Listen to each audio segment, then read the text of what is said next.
It's been 6 months since I took on the night shift at Walmart. 6 months of adhering to bizarre rules, witnessing things that shouldn't be possible, and questioning if I'd make it to morning. This job wasn't my choice. It was a necessity. My rent was 2 months overdue, and my landlord's patience had worn thinner than the walls of my rundown apartment. The now hiring sign in the Walmart window felt like a stroke of luck. Third shift stalker, $14.50 an hour, benefits after 90 days. I practically raced to the customer service desk. The hiring process was alarmingly swift. A 5-minute interview with a manager named Dave, who barely glanced at my application before declaring, "You'll do fine. Start tomorrow at 10 p.m. He slid a folded piece of paper across the desk and instructed me to read it at home and memorize its contents. I assumed it was just standard employee guidelines, dress code, break policies, how to call in sick. I was mistaken. The paper held a list of rules typed in plain black text. No Walmart logo, no employee handbook. Night shift rules. Follow exactly. 1. Clock in between 9:50 p.m. and 9:59 p.m. Never clock in at exactly 10 p.m. 2. Bring your own flashlight. The store-issued ones are not reliable. 3. Always work in pairs after midnight, except in the garden center. Never enter the garden center with another person. 4. If the PA system plays music between 2 a.m. and 4 a.m., head directly to the break room until it stops. Do not hum along. 5. Avoid eye contact with anyone wearing a blue vest without a name tag. 6. If you see a customer after 1 a.m., notify a manager immediately. Do not approach them yourself. 7. Some shelves may appear to extend beyond what seems physically possible. Stock only what you can reach without stepping onto the shelf. 8. The employee restroom near electronics is off limits between 3:13 a.m. and 3:27 a.m. 9. If you hear someone calling your name from the storage area, ignore it unless you can see the speaker's face. 10. Should you encounter shopping carts arranged in a circle, do not disturb them and notify management. 11. The frozen food section doors may show reflections that don't match the room. Ignore these and continue working. 12. If the lights flicker 3 times in quick succession, stand completely still until they stabilize. 13. Never acknowledge the night janitor who whistles. He is not an employee. After reading this list, I couldn't help but laugh. It had to be a prank.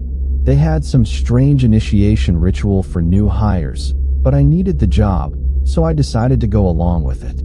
My first night seemed fairly normal. I clocked in at 9:55 p.m., keeping rule number 1 in mind without really thinking about it. Dave introduced me to Miguel, who would be training me. "You read the rules?" Miguel asked while showing me how to use the pricing gun. I laughed. Yeah, pretty funny stuff. But Miguel's expression didn't change. "Follow them. All of them," he insisted. "It's just a joke, right? To mess with the new guy?" Miguel stopped and looked at me with an intensity that made me take a step back. "Listen carefully. I don't care if you believe me now, but you will by the end of the week. Those rules, they keep you alive. Break 1. Even by accident." He shook his head. "Just don't." I wanted to ask him for more details, but a manager called him away to help with a pallet of laundry detergent. The rest of my first shift was uneventful.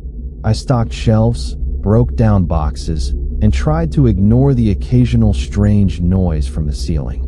It wasn't until my third night that I witnessed something that made me start taking the rules seriously. I was working in the cereal aisle around 1:30 a.m. when I heard the unmistakable sound of shopping cart wheels. Looking up, I saw an elderly woman slowly pushing a cart at the end of my aisle. She wore a nightgown under a heavy winter coat, despite it being August. Rule number 6 flashed in my mind. If you see a customer after 1 a.m., notify a manager immediately. Do not approach them yourself. I reached for my walkie-talkie, but before I could call for a manager, Miguel appeared beside me. "Ma'am, I'm afraid the store is closed," he said, his voice steady but tense.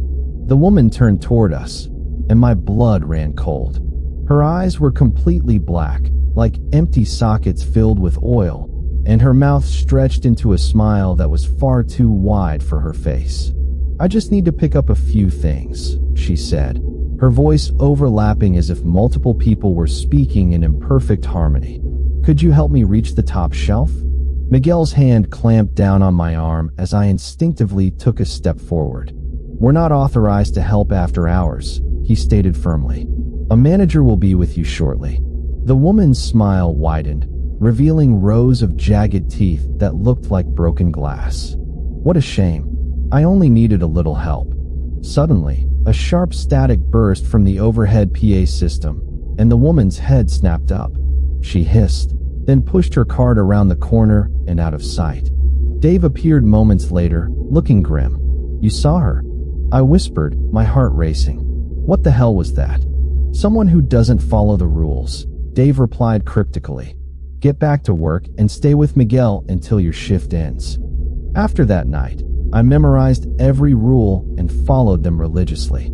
Most shifts passed without incident if you were careful, but occasionally, things happened that reminded me why the rules existed. It was the night I urgently needed to use the bathroom at 3:12 a.m. Just in time, I recalled rule number 8. The employee restroom near electronics is off limits between 3:13 a.m. and 3:27 a.m. I rushed to finish before that forbidden time. As I washed my hands, I checked my phone, 3:12 a.m. I had only 1 minute left. I dried my hands and reached for the door, but it wouldn't budge. Something was holding it shut from the other side. "Hello," I called out, trying to keep the panic from my voice. "I need to get out." There was no response, but I could hear heavy, wet breathing, like someone with fluid in their lungs. My phone displayed 3:13 a.m. The lights flickered and dimmed to a sickly yellow glow. The breathing grew louder, and something scraped against the door, like long fingernails dragging across metal.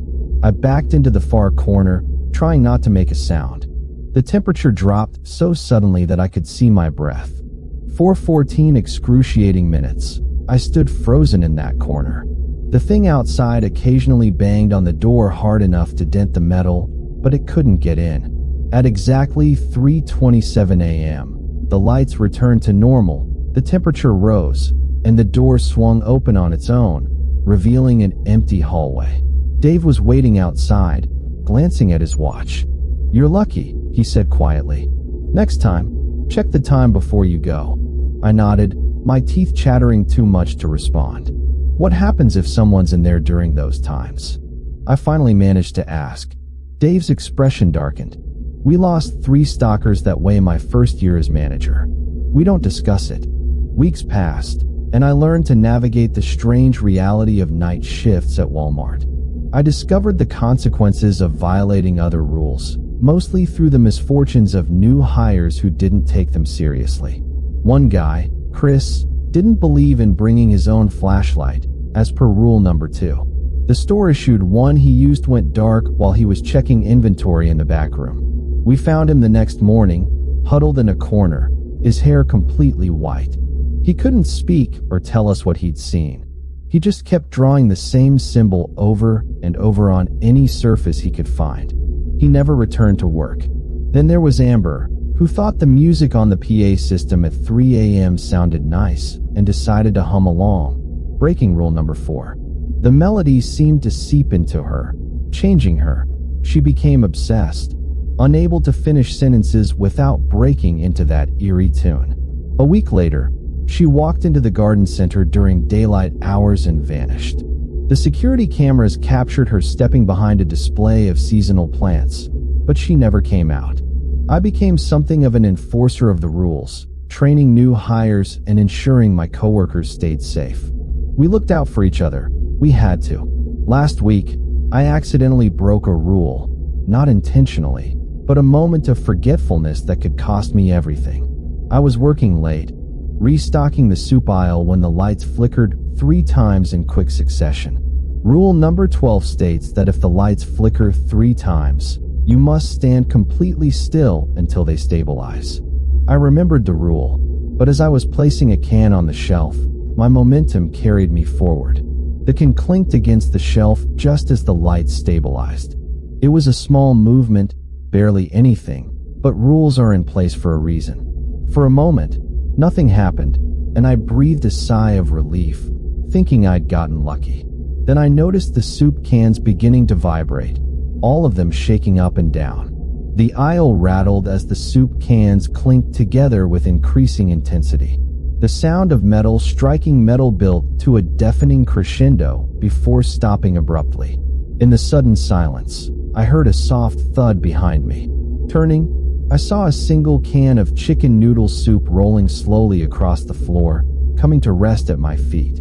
I didn't remember that can falling, and it wasn't one of ours. The label looked slightly off, with inverted colors and text in a font we didn't carry. Dave found me staring at it, and immediately pulled me away.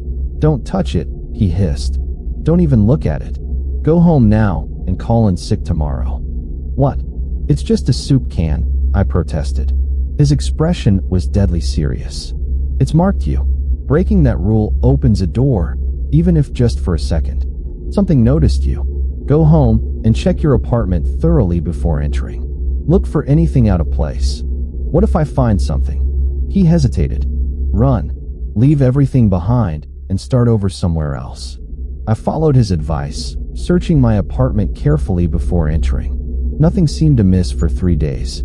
I called in sick, jumping at shadows and sleeping with the lights on, beginning to think Dave had overreacted. Then this morning, I found it, a can of chicken noodle soup sitting in the middle of my coffee table, the colors inverted and the text in that wrong font. I didn't put it there. I live alone, and my doors were locked. As I stare at the can now, I could swear it vibrates slightly, as if something inside is trying to escape. In the complete silence of the room, I sometimes hear a faint whisper coming from within the metal cylinder. It knows my name. I'm writing this as a warning. If you ever work the night shift at Walmart or any retail store with strange rules, follow them exactly. No matter how silly they seem or how minor an infraction might appear, the rules aren't there to control you. They're there to protect you. I'm leaving town tonight. I don't know if it will help, but I have to try. If I don't update this post in a week, well, let's just say I've been applying for only day jobs. And if you ever see a can of soup with an inverted label, for God's sake, don't touch it. Don't even look directly at it. It might notice you too. The employee entrance swallowed me into the store's back hallway, a narrow corridor with scuffed linoleum floors and walls plastered with corporate motivational posters. "Teamwork makes the dream work," claimed one, featuring smiling employees who looked nothing like the hollow-eyed Diane who'd greeted me outside. My watch read 9:49 p.m., perfect timing. I walked over to the time clock, a battered machine mounted on the wall near the break room. Diane was already there, punching in her employee number. 951, she announced to no one in particular before stepping aside for me. I approached the clock, entered the employee ID Lloyd had given me, and pressed enter. The digital display flickered and showed 9:52 p.m. A wave of relief washed over me, though I couldn't quite explain why following rule number 1 felt so crucial. "Good," Diane nodded. "You'll be with me tonight for training." Just then, the break room door swung open, and a heavy-set man with thinning hair and a manager's vest approached us. His name tag read Lloyd Marcus, and he acknowledged us with a curt nod. "I see you've met Diane.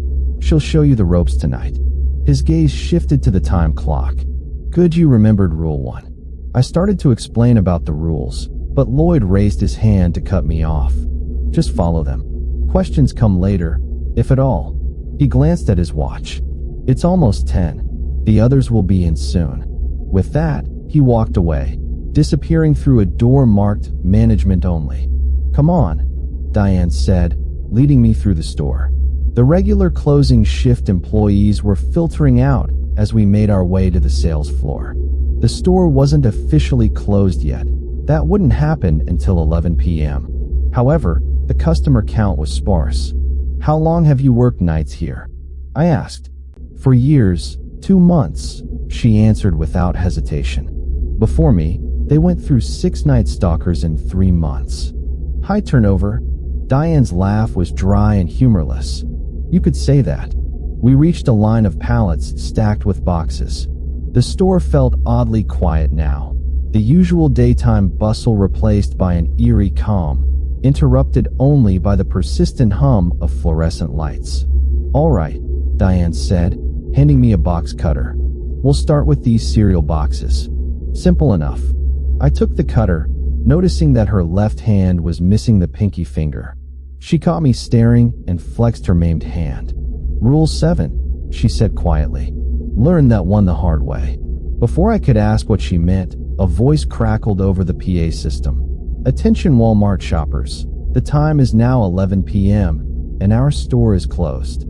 Please bring final purchases to the front registers now." "It begins," Diane muttered. For the next hour, we worked methodically, unpacking boxes and stocking shelves. Diane showed me how to use the pricing gun, break down cardboard, and where to stash empty pallets. Basic retail stuff, almost normal. At midnight, the overhead lights dimmed slightly, transitioning to what I assumed was the store's night mode. The remaining staff had dwindled to just the night crew, 8 of us scattered throughout the massive store. "So when do the weird things start happening?" I asked jokingly as I shelved a row of cereal boxes. Diane didn't smile. "They already have. You just haven't noticed yet." I was about to ask what she meant when I realized the cereal aisle seemed longer than it had a minute ago. I looked down the row of shelving, and the far end appeared to stretch beyond the store's layout. "Diane," I whispered, "is the store bigger than it was before?" She glanced up the aisle, then quickly returned to stocking. "Rule 7, she said under her breath. "Some shelves may appear to extend beyond what seems physically possible. Stock only what you can reach.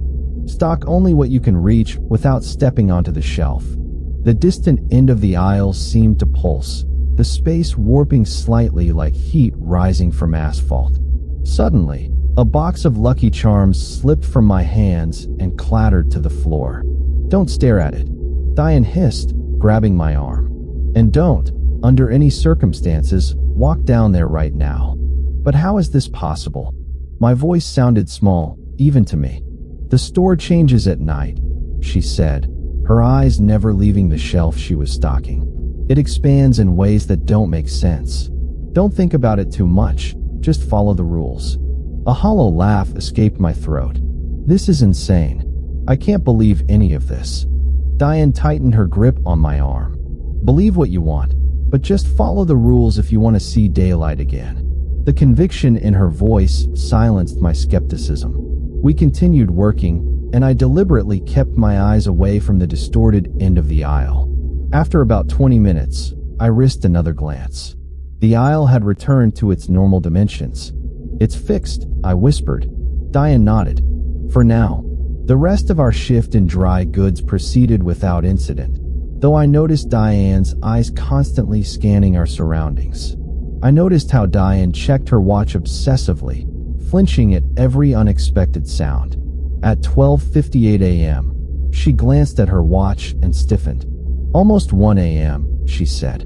"From now on, we work in pairs. Rule 3. Except in the garden center," I added, recalling the rule. "We're not going to the garden center," she said firmly. "Not tonight.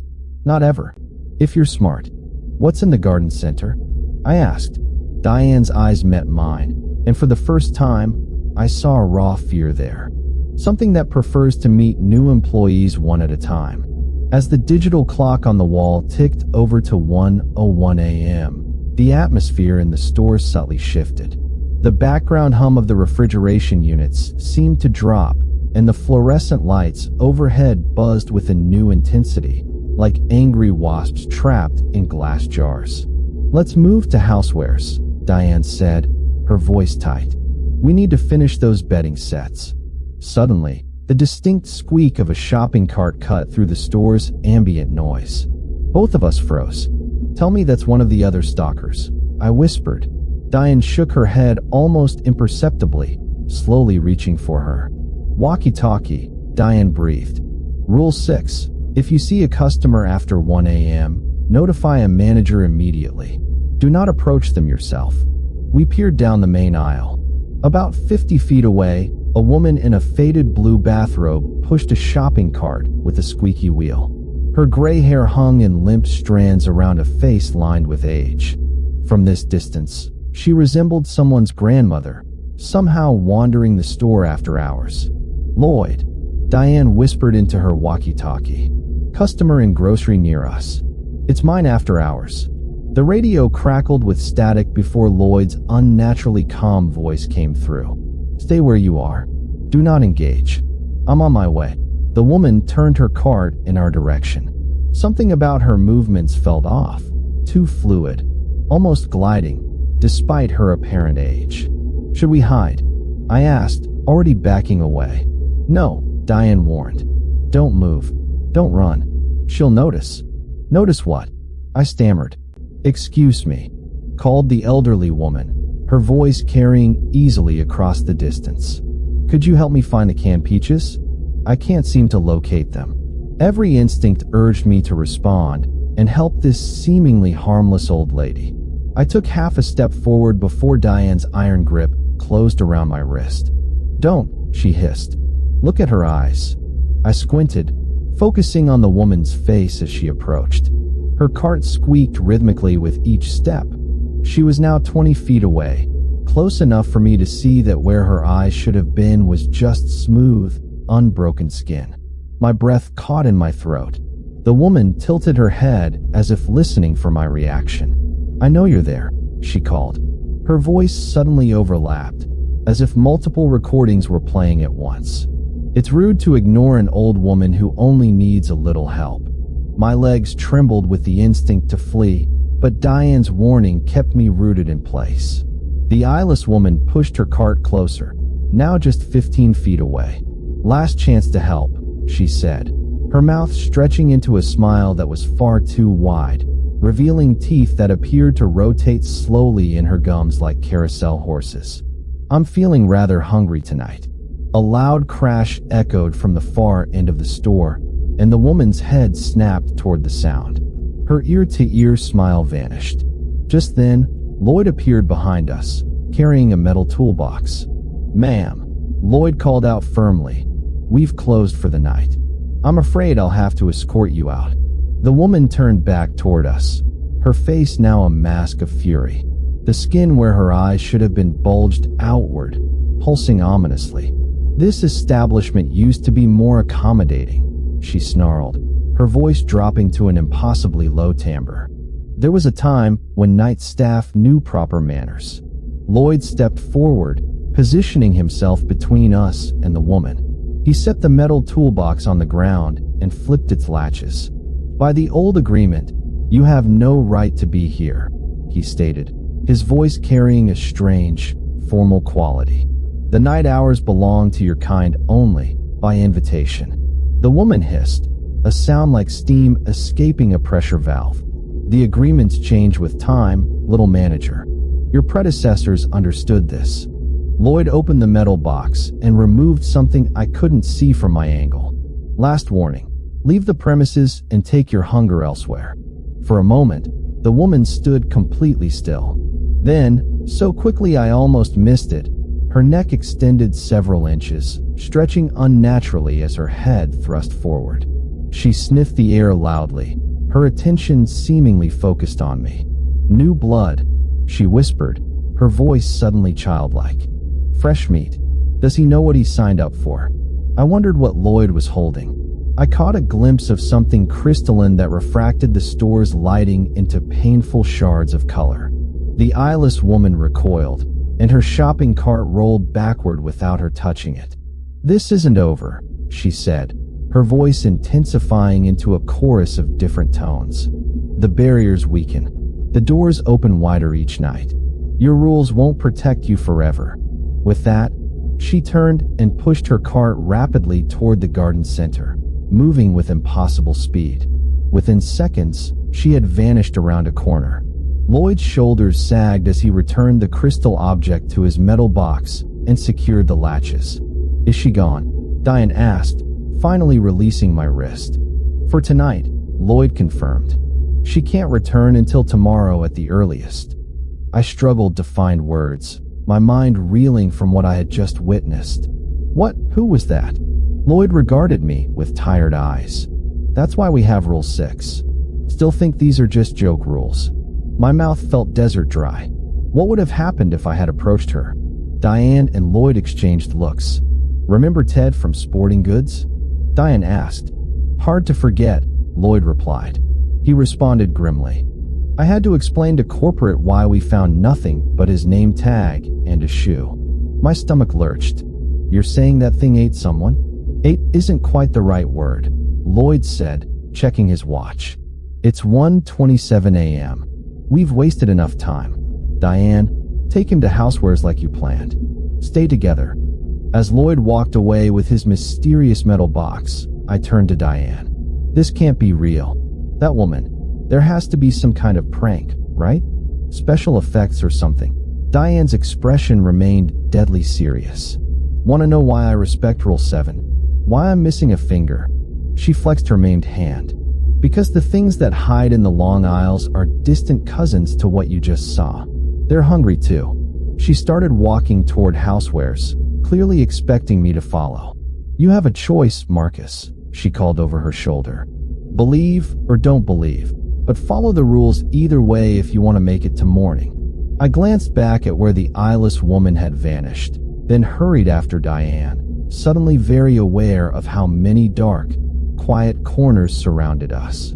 The massive store loomed around us, and I couldn't shake the feeling of how many hours remained until daylight. For the next half hour, Diane and I worked in intense silence, methodically stocking pillowcases and comforter sets in the housewares department. My hands trembled slightly as I arranged items on the shelves, my mind replaying the encounter with the eyeless woman. Every unexpected sound made me flinch. You get used to it, Diane said, noticing my jumpiness. First night's the hardest. How is any of this possible? I whispered. Those things shouldn't exist. Diane shrugged. This store sits on what Lloyd calls a thin spot, the barrier between our world and somewhere else. It's weaker here. Been this way since they built the place in '97. As if on cue, all the overhead lights dimmed momentarily before brightening again. Is that normal? Depends on your definition of normal, Diane replied, checking her watch. It's 2:14 a.m. We should finish this section soon. Suddenly, a crackling sound came from the store's ancient PA system. Static hissed through the speakers, followed by a pop and click, and then music began to play. It wasn't the usual Walmart music. This was a delicate melody played on what sounded like a music box. The simple, childlike tune felt profoundly wrong. The notes were slightly off-key, and the timing was irregular in a way that made my skin crawl. Diane dropped the sheet set she was holding. Break room now. Her voice was laced with barely controlled panic. What's Rule 4? I asked, already moving with her. If the PA system plays music between 2 a.m. and 4 a.m., proceed immediately to the break room until it stops. Do not hum along. The tinkling melody continued as we hurried through the store. I noticed Diane had her hands pressed firmly over her ears. Should I cover my ears too? I asked, struggling to keep up. If you can resist humming, you're fine. I can't take that chance. As we rushed past the electronics department, I saw other night staff hurrying toward the break room. A stocky guy with a beard was practically dragging a younger employee who seemed to be swaying to the music. Carlos, he's humming, someone shouted. Shut him up, Carlos exclaimed, clamping a hand over the younger man's mouth, but it was too late. The young employee's eyes had taken on a glazed, distant look, his body moving in rhythm with the discordant melody. Each step became more fluid and unnatural with every passing second. Leave him, Lloyd's voice commanded from somewhere ahead. Get to the break room. Carlos hesitated, but then released his grip on the humming employee and ran toward us. The abandoned man began to dance, his movements jerky and puppet-like, bending his limbs at impossible angles. His humming grew louder, perfectly harmonizing with the music box tune. We reached the break room, and Lloyd frantically waved us inside.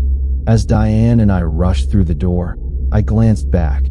The humming employee was now floating inches above the floor, his body contorting grotesquely as the music swelled. Lloyd slammed the break room door shut behind us and locked it. Inside, 5 other employees looked terrified. The music was still audible, but muffled through the walls. "What happens to him?" I asked, my voice barely a whisper. "If we're lucky, he'll still be here when the music stops," Lloyd replied grimly. "If not," he gestured helplessly. We sat in intense silence for 17 excruciating minutes as the twisted melody played on. When it finally stopped, Lloyd cautiously opened the door. The employee who had been humming lay crumpled on the floor about 30 feet away, unconscious but breathing. His name tag read Kevin. "He's still here," Carlos said, relief evident in his voice. "This time," Lloyd muttered, turning to me with a hard expression. "Still think the rules are a joke?" I could only shake my head. My entire understanding of reality felt like it was crumbling. After the music incident, Diane and I were assigned to stock the frozen food section. Kevin had been moved to the manager's office, still unconscious but stable. Lloyd assured us he would likely recover, though he mentioned something about residual effects that no one seemed willing to explain further. "Stick close to me and frozen," Diane instructed as we pushed our cart of frost-covered boxes toward the back of the store. I recalled the rule about reflections in the freezer doors that didn't match the room. My stomach tightened at the thought. The frozen food section was eerily quiet, the only sound the steady hum of the freezer units. The fluorescent lights seemed dimmer here, creating pockets of shadow between the aisles. "We'll start with the ice cream," Diane said, handing me a box of popsicles. "Remember, don't stare at the reflections in the doors," Diane reminded me. I nodded, focusing intently on the products as I arranged them in the freezer case. Despite my best efforts, my gaze kept drifting to the glass doors. At first, I saw nothing unusual, just my own reflection and Diane's as we worked.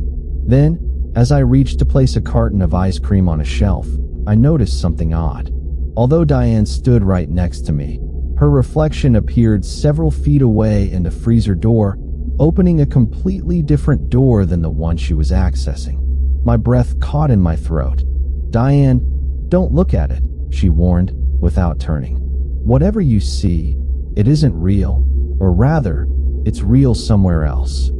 I tried to focus on my task, but the discrepancy between reality and reflection grew more pronounced. Shadows moved behind our reflections, tall, elongated figures that didn't exist in the actual store. My reflection's movements began to lag behind my own by several seconds. "What are those things?" I whispered, unable to stop myself from looking. "Echoes," Diane answered tersely. "Looking at them too long draws their attention." As if hearing her, my reflection suddenly stopped moving independently of me. It turned its head slowly, looking directly out of the freezer door glass, staring at me. Its eyes were black pools, and its smile was far too wide for my face. "Diane," I hissed, backing away. "Don't run," she warned. "That makes it worse." My reflection placed its hand against the glass, fingers elongating until they resembled claws. Its mouth moved, forming silent words I couldn't hear. "Turn around now," Diane commanded. "Face the opposite freezer, and don't look back until I say so." Heart pounding, I obeyed. In the reflection of the opposite freezer door, I could see what was happening behind me. My distorted reflection was pushing against the glass, the surface bulging outward like a membrane. "Diane, it's coming through," I exclaimed. "Keep still," she ordered, reaching slowly into her vest pocket. She withdrew what looked like a small salt shaker and unscrewed the cap. In the reflection, I watched her fling a handful of white granules at the freezer door where my twisted reflection was emerging. A high-pitched wail cut through the air as the substance made contact with the glass. The bulging door snapped back to normal, and my distorted reflection dissolved like smoke. "Iron filings mixed with salt," Diane explained, returning the shaker to her pocket. "They hate it." My legs felt weak as the adrenaline drained from my system. That thing, it was trying to replace me. Not exactly. More like, it wants to wear you from the inside out, Diane added, reopening the freezer door cautiously. That happened to a guy last year.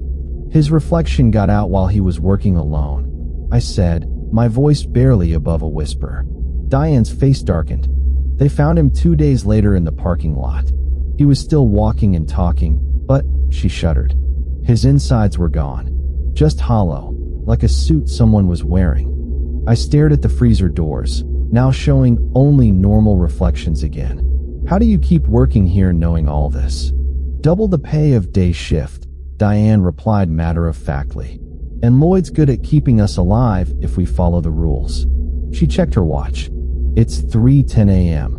Let's finish this section quickly.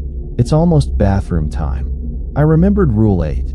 The employee restroom near electronics is off limits between 3:13 a.m. and 3:27 a.m. What happens in the bathroom during those times? I asked, dreading the answer. Diane pointed to her missing finger. That didn't happen on a shelf. I made it inside with 3 seconds to spare, but the door caught my finger as it closed. The door closed on its own. Something wanted in, she said simply. My finger was the price of being slow. After finishing in frozen foods, our shift took us to the toy department.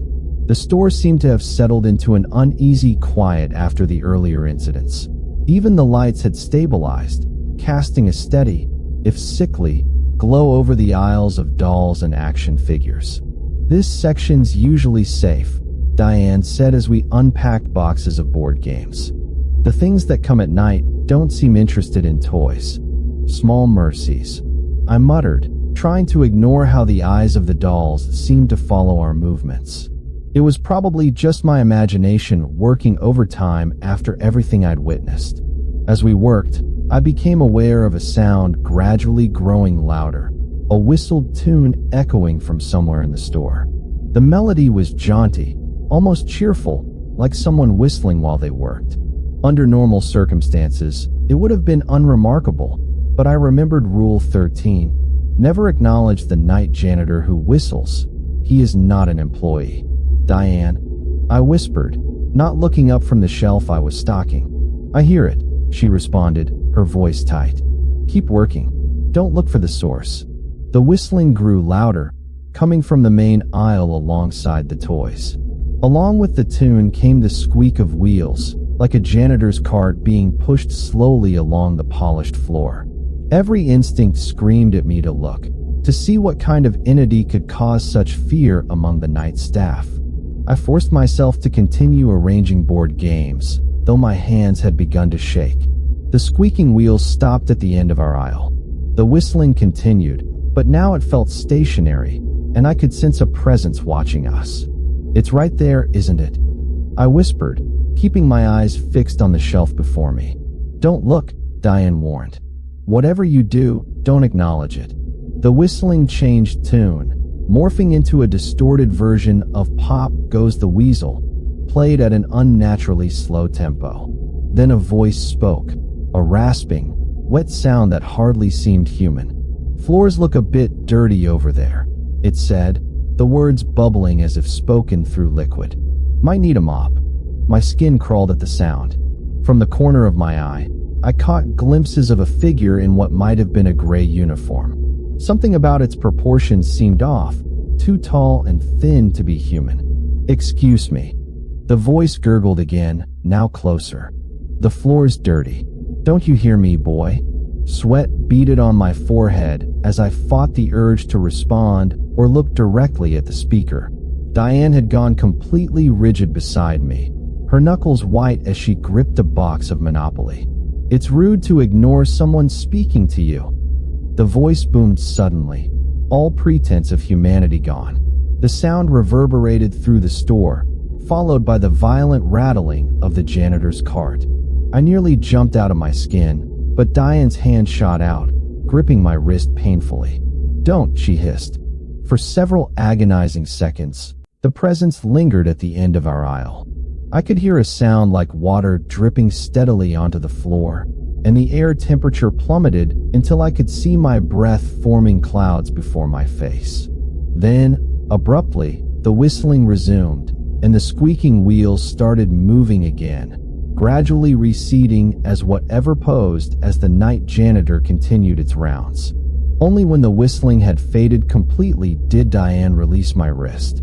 "That was close," she breathed. "It doesn't usually speak to new people on their first night." "What is it?" I asked, my voice barely audible. "Something old. Something that was here long before the store," Diane replied, returning to stocking shelves with trembling hands. "Lloyd says it was trapped when they built this place.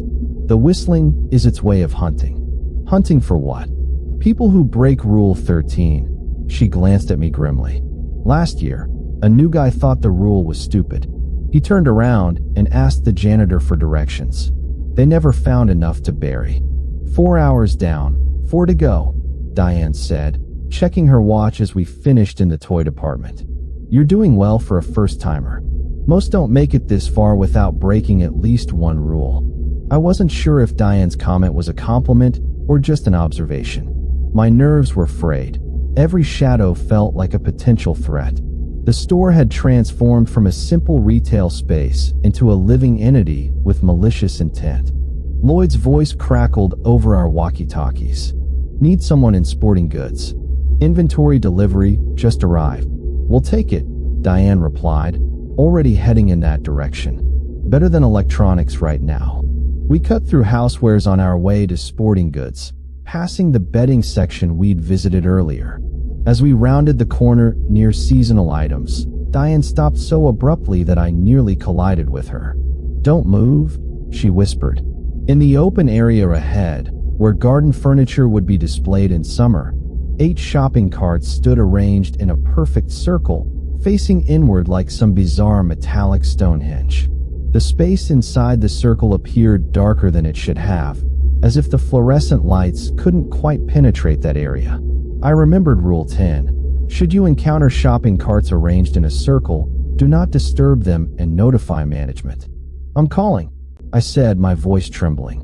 "Lloyd," Diane said quietly, reaching for her walkie-talkie. Before she could press the button, a soft sound emerged from within the circle of carts. A child's laughter, light and innocent. A small red ball rolled out from the darkened center, coming to rest at my feet. "Don't touch it," Diane warned, her voice tight with fear. The laughter echoed again, closer now. "Can I have my ball back, mister?" a young voice called from the darkness between the carts. "Please, I just want to play." Every protective instinct urged me to help the child. I found myself reaching for the ball before I could stop myself, but Diane slapped my hand away. "That's not a child," she hissed, backing us both away slowly. "But it sounds like. Whatever will make you cross that circle," she interrupted, raising her walkie-talkie.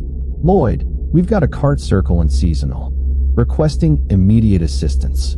The voice from the darkness shifted, becoming multiple children speaking in unison. "Don't you want to play with us?"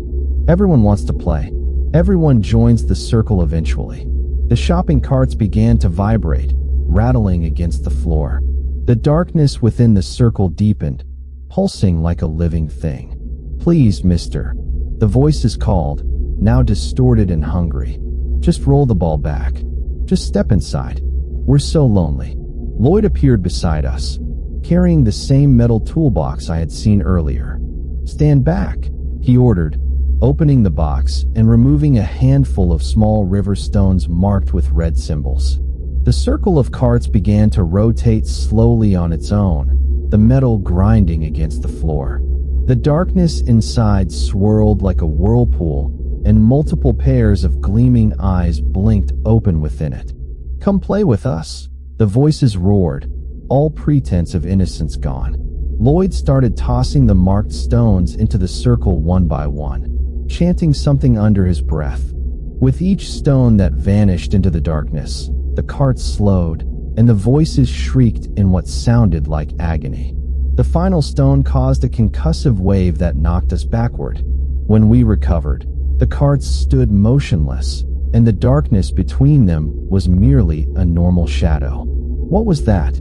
I gasped, helping Diane to her feet. "A doorway," Lloyd replied grimly, collecting the now empty parts of the shopping carts. They appear randomly, usually after midnight. The binding stones close them temporarily. What would have happened if I... Don't ask questions you don't want answers to, Lloyd cut me off. Just be grateful you followed Rule 10. I noticed something on the floor where the circle had been. Small wet footprints that evaporated before my eyes, leaving scorch marks on the linoleum. I've been working the night shift at Walmart for 3 months now. The rules have become second nature, embedded in my consciousness like survival instincts. I no longer question their necessity or origin. I simply follow them to live another day. That first night changed me. The world I thought I knew was a comfortable illusion, a thin veneer over something darker and more complex. Sometimes, I envy those who still live in that illusion, who never learn what truly lurks in the shadows of a 24-hour superstore at 3 a.m. Eventually, Lloyd explained more about our store's unique situation. It was built on the site of an old crossroads, where, according to local legend, people made deals with entities beyond their comprehension. The massive building, with its labyrinthine aisles and constant electrical hum, acts as both a beacon and a barrier, attracting things from elsewhere, while paradoxically keeping them contained. The rules evolved over time, he told me during a rare, quiet moment. Each one written in blood and necessity, each a lesson learned the hard way. Diane has become something of a mentor to me in navigating this unsettling reality. Diane's pragmatic approach to our supernatural workplace makes the horrors somehow manageable. Fear is fine, she often says. Panic is what gets you killed. Kevin never fully recovered from his encounter with the music. He still works nights, but sometimes he hums that twisted melody under his breath, unaware of it. On those nights, Lloyd confines him to the break room until the episode passes. The pay is good, hazard compensation, as Lloyd grimly calls it, enough to cover my rent and medical bills, with some leftover. In this economy, walking away isn't an option. Even if leaving were possible, Lloyd hinted that it might not be as simple as giving 2 weeks' notice. The things that hunt us at night have long memories. New hires come and go, and those who scoff at the rules rarely last a week. I've taken to training them myself, emphasizing the importance of each rule to minimize casualties. Tonight, as I clock in at 9:54 p.m., never at 10, a young woman with nervous eyes waits by the time clock, clearly anxious about what lies ahead. Lloyd introduces her as Jamie, our newest night shift worker. Marcus will show you the ropes, he says, handing her the familiar sheet of rules. She schemes it quickly, a smirk forming on her face. Is this for real? I meet her skeptical gaze with my own, recalling how I felt on my first night. Read them carefully, I urge, the overhead lights flickering in warning. Memorize them. Your life depends on it. As we step onto the sales floor, the store's automatic doors lock behind us with a final click. The night has officially begun.